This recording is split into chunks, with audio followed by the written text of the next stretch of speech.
I'd like to think that I was able to show the difficulties for political actors as they try and respond to these conflicting and changing values surrounding marriage.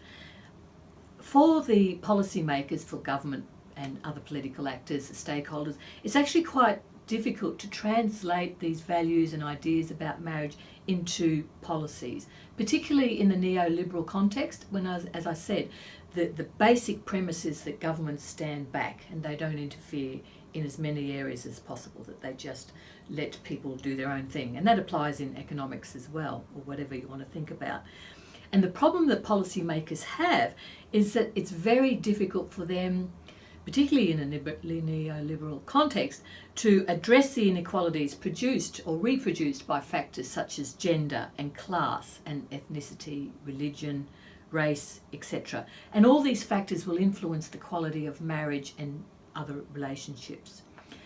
One of the things that the book does, which I think is a contribution, is addresses this ongoing debate which rages particularly in the US but other countries as well about what comes first. Is it marriage or social and economic well-being?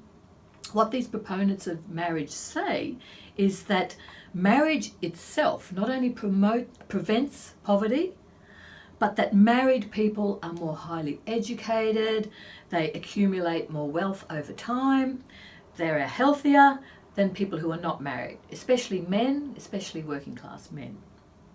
The counter-argument of those proponents, though, is that they're confusing this link between marriage and all these great things with causation.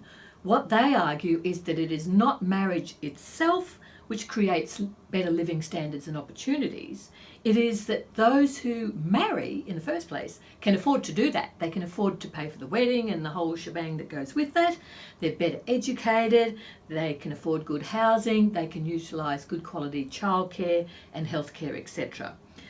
And I think what I'd like to suggest, and what I do try and suggest in the book, is that it is more convincing to suggest that marriage and social and economic well-being are not mutually exclusive, particularly in countries with a neoliberal economic policy kind of framework. So what I suggest is that policy agendas in the three countries reflect marriage in different ways, and it fluctuates depending on the leaders, how much stakeholders want to intervene in the personal sphere. There are stakeholders who are pushing in different directions all the time. The US in particular has a very strong traditional marriage movement, a very strong religious aspect that probably isn't the same in the other two countries. All of those things, the way couples themselves perceive marriage, are very, very different. So government policies do not reflect this diversity of values, and I think that in some ways they can't. What they could do, though, is try and develop more policies that are user-friendly for everybody, no matter if you're married or not. So I think that that's hopefully one of the contributions that I make to this book.